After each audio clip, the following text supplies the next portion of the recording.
요즘에 유행하는 문장이 하나 있습니다. 그게 뭐냐면 나는 그것에 진심이다. 이런 말 들어보셨죠? 그래서 이런 파생어들이 많이 생겼습니다. 그 사람은 노는데 진심이야. 그 사람은 먹는데 진심이야. 그 사람은 공부하는데 진심이야.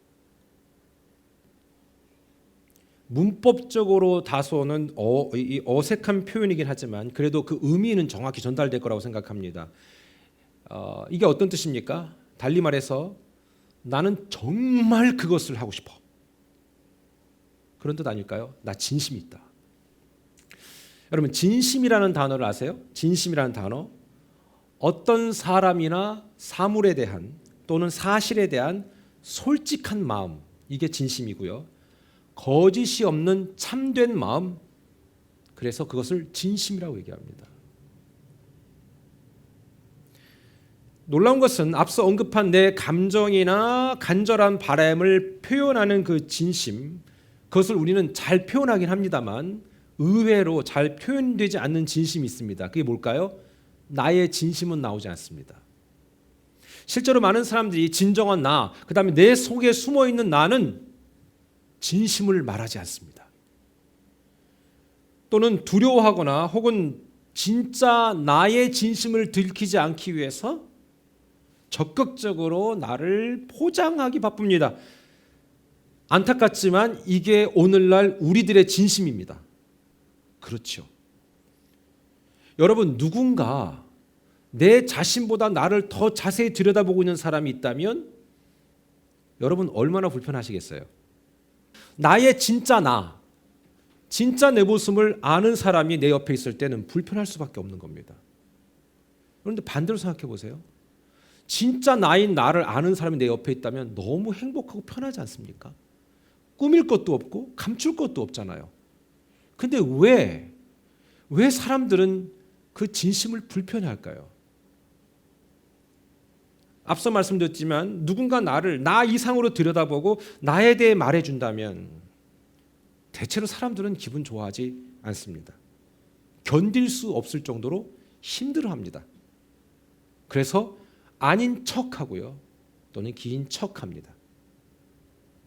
심지어 어떤 경우는 그러한 일이 일어났을 때는 그게 부부간이든 또는 절친, 베프든 혹은 직장 동료든 상사든 누군가 나를 향한 불편한 진심을 알아서 얘기할 때면 우리는 그 사람과 그 대상과 관계가 껄끄러워진다는 것을 느끼게 될 겁니다.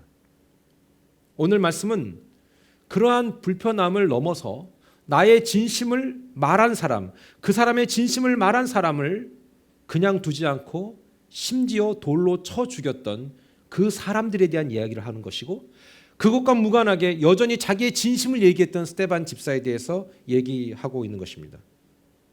여러분, 상대방이 진심이 있다는 것은요, 순수하다는 거예요. 물론 진심을 말할 때는요, 순수함만 갖고는 얘기 안 합니다. 저 사람을 아프게 하기 위해서 진심을 말할 때도 있습니다. 그래서 막 저 사람을 평가하고 판단할 때 너 한번 들어봐라 이놈아, 그리고 그 진심을 딱 꽂아줄 때가 있잖아요. 마치 비수를 꽂는 것 마냥. 성경에 등장하는 사람들의 대부분은요, 순수했습니다. 그렇기 때문에 하나님은요, 두 가지 의미로 우리에게 순수함의 메시지를 주십니다. 순수하니까 하나님이 은혜를 주시고요, 반대로 하나님이 은혜를 주시려고 하는데 순수하지 않을 때는 어떡합니까? 순수하도록 환경을 몰아가십니다. 기대하고 바라기에는 우리의 삶에 이 후자는 없게 되기를 축원합니다. 왜냐하면 원래 순수한 사람에게 은혜를 주시는 것도 있지만 나는 원래 순수하지 않아. 그러면 하나님은 이 순수함을 이 복음을 주신 그 책임감과 이 복음을 가진 자로서의 하나님의 특혜를 주시기를 원하는데 순수하지 않기 때문에 먼저 순수함의 작업을 하시는 거예요. 그래서 순수함의 작업이 그렇게 오래 걸리는 사람들이 있어요. 어떤 분들은 심지어 죽을 때까지 순수하지 못하다가, 왜? 죽을 때는 어때요? 내 관리가 어디 있어? 그때야 비로소 순수함을 회복할 때가 있지요. 그러나 안타깝지 않습니까? 저는 오늘 이 말씀을 전하는 저나 듣는 우리나 이 복음의 순수함과 진심이 전달되고 받아들이는 복된 시간이 되기를 축원합니다. 여러분, 우린 서로 정말 부족하지만 반드시 하나님이 기뻐하시는 이 순수함을 놓쳐서는 안 됩니다. 성경에서 순수한 사람을 찾는다면 무척 많습니다. 저는 순수함의 아이콘 하면 떠오르는 이름이 있어요. 아시죠? 누구예요? 저랑 같은 생각일 수도 있고 아닐 수도 있고. 시작. 요셉. 이분은 눈치가 없을 정도로 순수해요. 온 식구들이 이 사람 싫어했어요. 다 싫어했어요. 나중엔 팔아먹기로 작정하고 결국은 살았지만 처음엔 죽이려고 했어요. 순수함이 결코 좋은 것만은 아닙니다만, 그러나 최종적으로 볼 때는 하나님이 그 순수함 때문에 그를 사랑하신 것도 있을 것이고, 또한 그 순수함 때문에 하나님이 그를 통해서 일하신 것도 있었다는 걸 알아야 됩니다. 결론적으로 말할 때 요셉이 순수하지 않았다면 그 가족 전체는 굶어 죽었을 겁니다. 그러나 요셉의 순수함을 하나님은 쓰셨고 그걸 통해 영광 받으셨습니다. 또한 오늘 그렇게 순수하신 분 또 한 분 계십니다. 오늘 말씀에 등장하는 스데반 집사님이십니다. 세상에 집사님인데 순수하다. 왜 이게 기적입니까? 이게 기적이 되면 안 되는데. 전 우리 온 세대 집사님들께서 다 순수할 수 있게 되기를 축원합니다. 그러니까 집사의 기본 소양은요, 뭐 딴 거 없어요. 뭐 다른 거 못 해도 돼. 순수하면 돼. 아멘. 순수하기만 하면 돼. 제가 늘 말씀드리지만 입만 열면 거짓말이 그냥 자동적으로 나오는 분도 계십니다. 여러분들 말고요. 여러분들 말고요. 그러면 둘 중에 하나입니다. 하나님이 너무 사랑해서 집사까지 주셨는데 안 순수해. 그러면 순수하기 위해서 엄청나게 환경을 또 허락해 주시는 거예요. 그러나 여러분, 저는 저와 여러분 자체가 그 과정 이전에 하나님의 순수함, 복음의 순수함을 가진 자로서 순수할 수 있게 되기를 축원합니다. 여러분, 복음 앞에 순수함이 매우 중요한 열매라고 믿습니다. 스데반 집사님이셨는데 참 순수하셨고요. 누구보다도 복음의 무게감이 있었던 분이 바로 그분이십니다. 예수님이 승천하시고 이곳저곳에서 교회된 사명을 감당했던 그 땅의 교회들이 어때요? 실제로 교회를 세워갔습니다. 말씀드렸습니다. 에클레시아라는 교회라는 단어에는 건물이라는 의미가 1도 없다. 우리가 교회요, 우리가 복음이다 라고 얘기했습니다. 사도들이 가는 곳곳마다, 성도들이 가는 곳곳마다 교회로 살았습니다. 여러분, 이게 무척 중요합니다. 교회에 있을 때만 교회가 아니라 여러분 직장 생활할 때도 교회고, 그 다음에 사업장에 있을 때도 교회여야 되고, 그 다음에 가정에 있을 때도 교회여야 될 줄 믿습니다. 이게 매우 중요한 거예요. 가장 중요한 겁니다. 그럴 때 어떤 일이 일어납니까? 바로 6장 10절의 일이 일어납니다. 다 같이 한번 읽어볼까요? 시작. 스데반이 지혜와 성령으로 말함을 그들이 능히 당하지 못하여. 아멘. 저는요, 예수님 믿는 우리들, 복음을 가진 내가 어디 가서 능욕받고 무시당했다? 난 이건 있을 수 없다고 생각합니다. 목사님, 저는요, 남편에게, 아내에게 정말 천덕꾸리처럼 정말 막 힘들어요. 물론 그럴 수 있습니다. 근데 제가 방법 가르쳐 드렸잖아요. 여러분이 복음에 타협하지 않을 때, 복음 안에서 타협하지 않을 때 결코 무시할 수 없습니다. 어때요? 우리 오늘 진심을 말했어요. 그럼 여러분들도 진심으로 받아들이셔야 돼요. 이 말이 이해되십니까? 이해되시면 아멘? 예, 무슨 뜻인지 아실 거예요. 저와 여러분이 있는 그곳에서 내가 복음의 진심일 때, 조금도 타협하지 않을 때 상대방은요, 결코 여러분을 무시 못합니다. 오늘 스데반 집사가 복음 증거하는데 복음에 너무 진심이니까 듣는 사람들이 무시하지 못했습니다. 거기 보면 지혜와 성령으로 말함으로 그들이 능히 당하지 못했다. 그들이 누굽니까? 그 당시에 있었던 기득권층들입니다. 서기관, 바리새인, 여러분 그 사람들이 엄청 배운 사람들이에요. 사회적 기득권층들이에요. 그런데 집사 한 사람이 얘기하는데 꼼짝 못하는 거예요. 그 무게감, 그 권위를 무시 못하는 거예요. 전 그런 의미에서 여러분 직장 생활 하실 때 거기서 무슨 말을 하더라도 그게 무게감 있게 되기를 축원합니다. 가정에서요, 어떤 얘기를 이렇게 전달할 때도요, 무시당했다면 그냥 그때 이렇게 생각하시면 돼요. 회개하시면 돼요. 내가 얼마나 타협했으면 저 인간이 나를 무시할 건가. 그러나 어느 순간부터 그 인간이 무시 못한다. 그게 바로 복음의 무게감이 내 안에 들어오는 겁니다. 제가 분명한 비밀을 말씀드렸습니다. 결코 어떤 능력도 여러분을 손 하나 터치하지 못할 겁니다. 그것이 복음의 무게감입니다. 그것이 우연인지 필연인지 모르겠지만 며칠 전에 영상에서 하나 재미난 것이 유출됐습니다. 그게 뭐냐면 교회 앞에서 강대상에서 설교하시는 목사님이 설교하는데 누가 권총 갖고 들어왔잖아요. 그리고 막 쏘는데 이게 안 나가. 그게 다 찍혀서 뉴스에도 나왔잖아요. 그분 그 총 맞았으면 죽었겠죠. 뭐 맞아 죽을 수도 있죠. 맞아 죽었다고 그 목사님이 문제가 있다고 보진 않습니다. 그러나 어떤 이유인지 모르지만 그날은 총이 발사가 안 됐어요. 여러분 그 영상 보셨나요? 아이고야. 여러분들 늘 성경만 보시기 때문에 아마 그런 데는 관심이 없을 거라고 생각합니다. 자, 그런데 그런 영상이 있었어요. 그거는 그거고 오늘 스테반 집사님은 엄청난 영적인 권세가 있었습니다. 근데 거기서 끝나면 얼마나 좋아. 그게 끝이 아니었다는 사실이죠.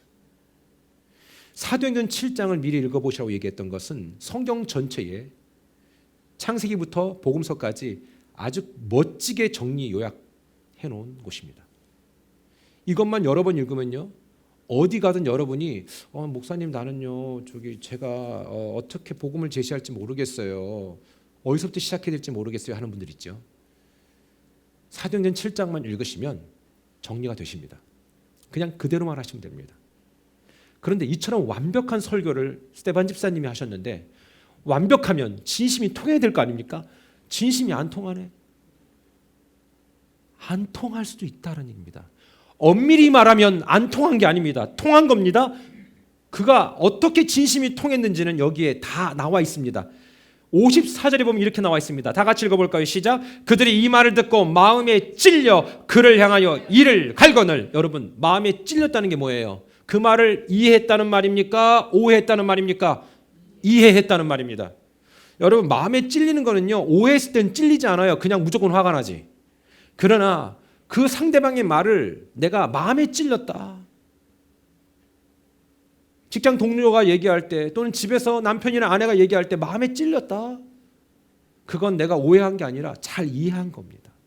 여러분과 우리가 서로가 설교를 들을 때라 말씀을 나눌 때 마음에 찔렸다, 그건 오해한 거예요, 이해한 거예요? 이해한 거예요. 근데 여러분 있잖아요, 항상 이 교차로에서, 이 분기점에서 역사가 일어나는 거예요. 마음에 찔리는 것까지는 다 간다는 것이죠.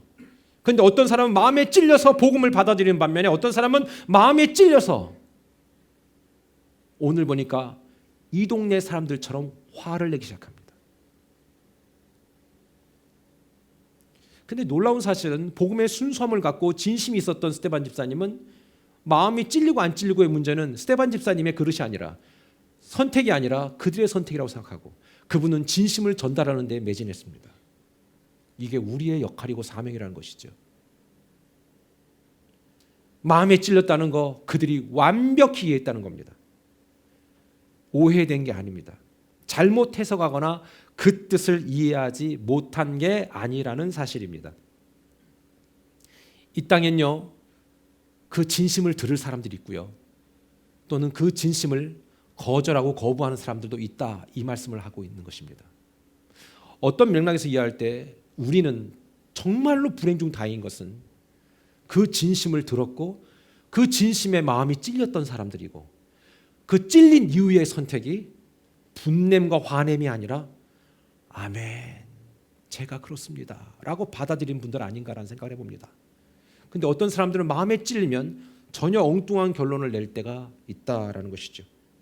그들은 최소한 그 진심을 들을 때가 되지 않은 겁니다.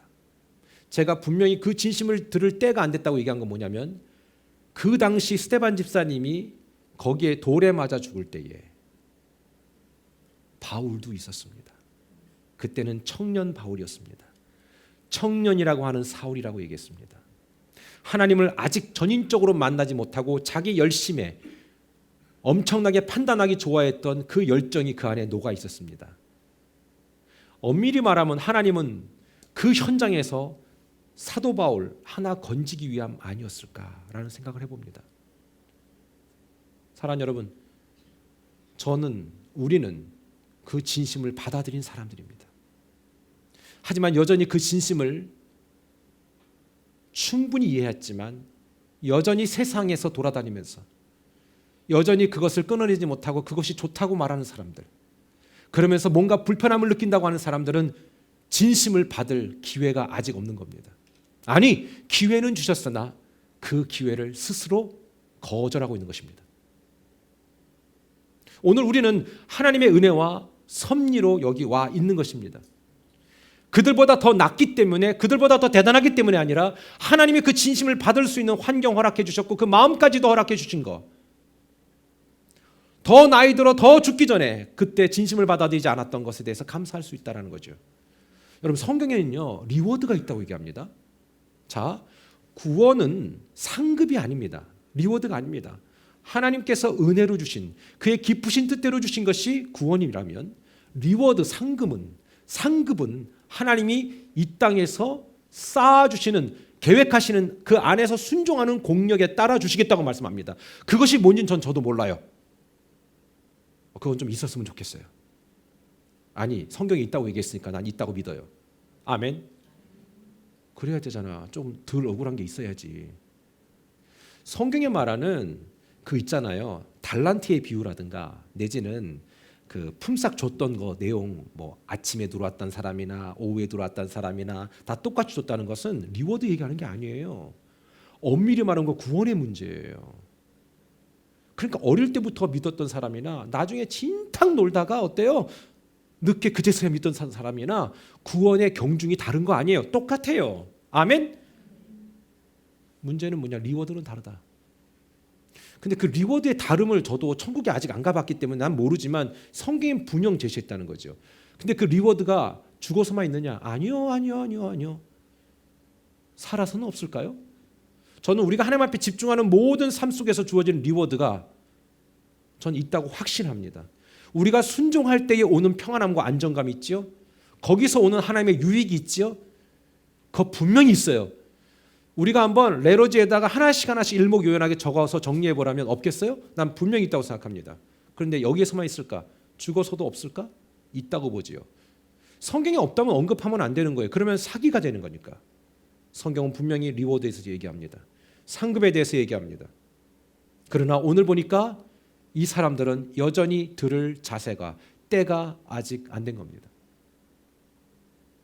여러분, 사울이요, 소위 바울이요, 열정적으로 사역했잖아요. 제가 보니까 이분이 사명이 큰데 이때 좀 빨리 받아들이지. 하나님 다 찾아내십니다. 하나님이 다 찾아냈어요. 그래서 우리가 좀 젊었을 때 예수님 믿는 거에 대해서 우리가 생색낼 필요도 없습니다. 왜냐하면 일찍 부름 받았으면 그 부름 받은 만큼 순종으로 오는 유익이 있는 거지. 나이 들어서 왔다고 그 사람은 난 실컷 놀았으니까 난 원이 없어. 누가 그러대? 세상에서 실컷 놀았던 사람들이 막 권사님대하고 돌아다니고 있다고? 누가 그러더라고? 근데 여러분 보세요. 그분들은 그분들 나름대로요, 조바심 갖고 살아요. 지금 마음의 자유함 없어요. 회개는 하나님이 받으시지, 그죠? 사람은 기억해요. 그렇지 않습니까?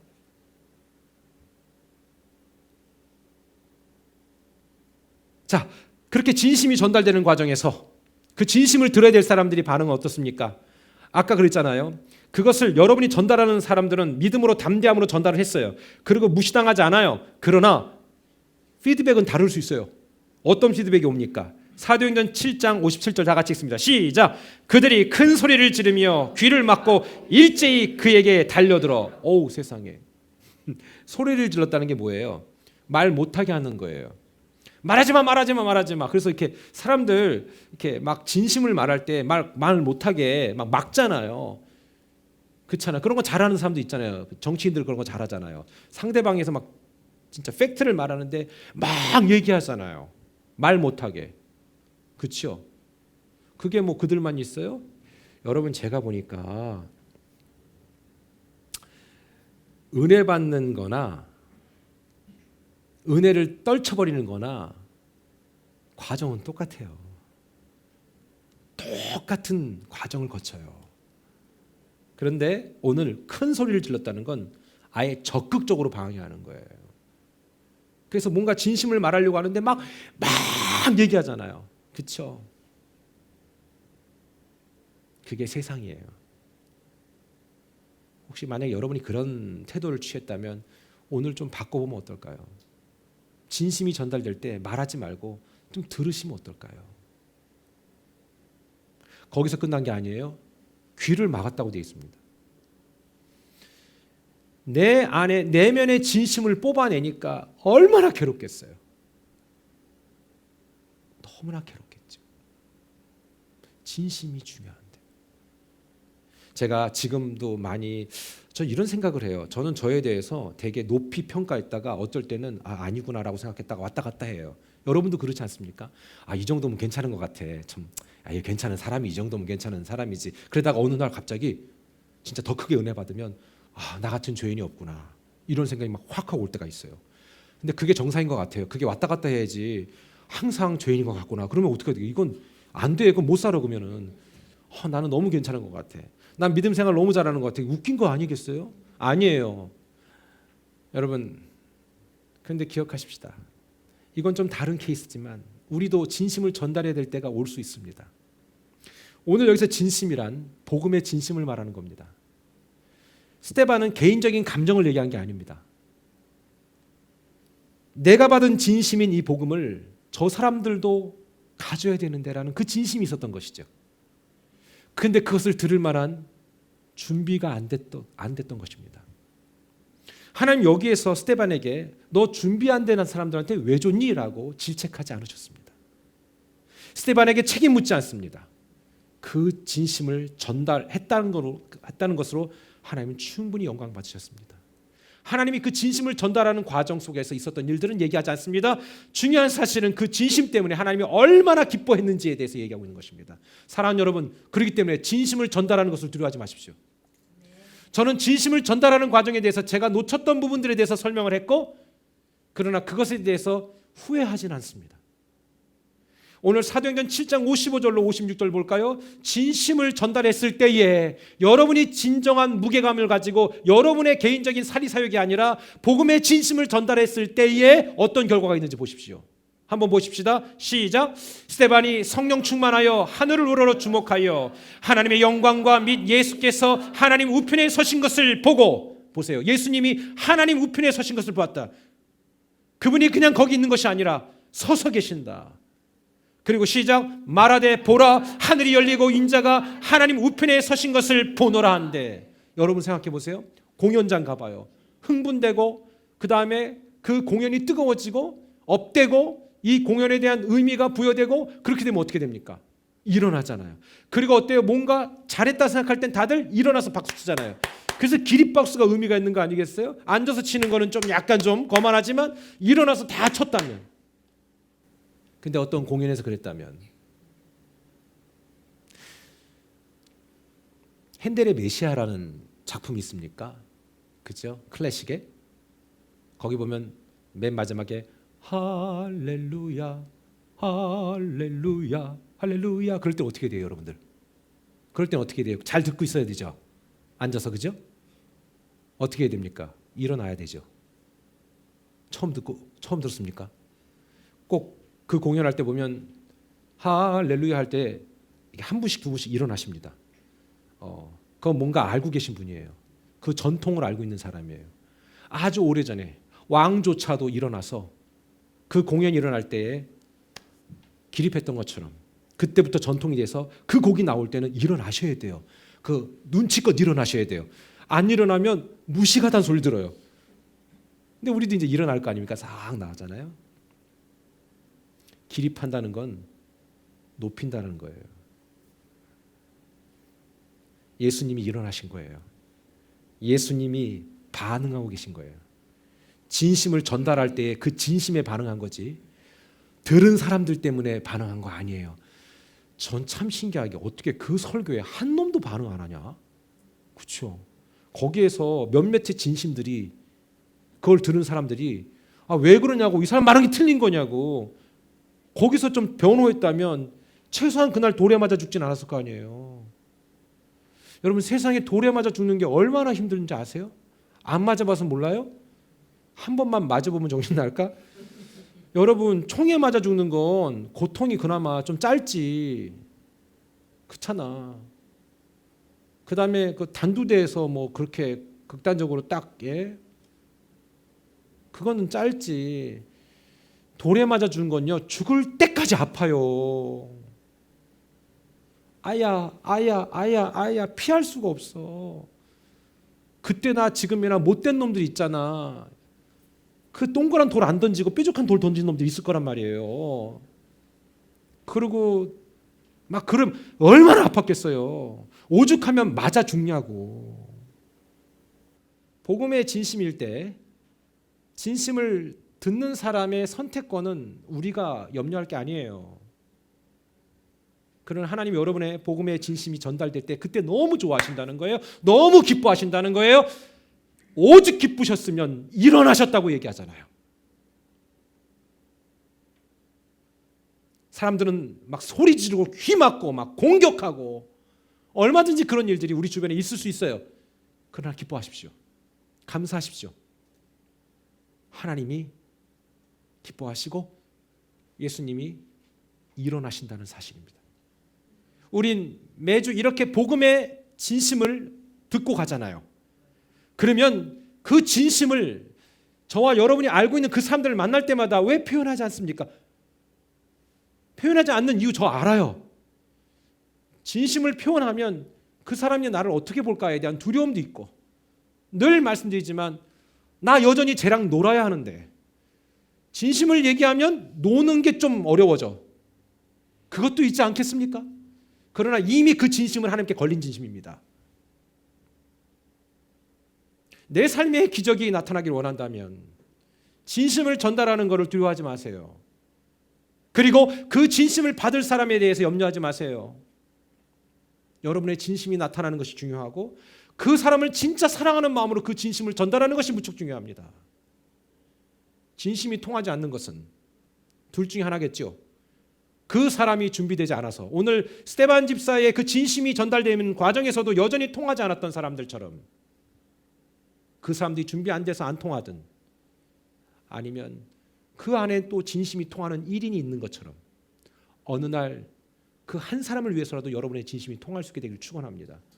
말씀드렸듯이 그 현장에 청년 사울도 있었고 나중에 그가 바울이라는 것도 아실 겁니다. 사랑하는 여러분, 직장에서 진심을 말하십시오. 가정에서도 진심을 말하기를 두려워하지 마십시오. 여러분이 진심을 말하기에는 무게감이 떨어졌다면 오늘부터 나를 바꾸면 됩니다.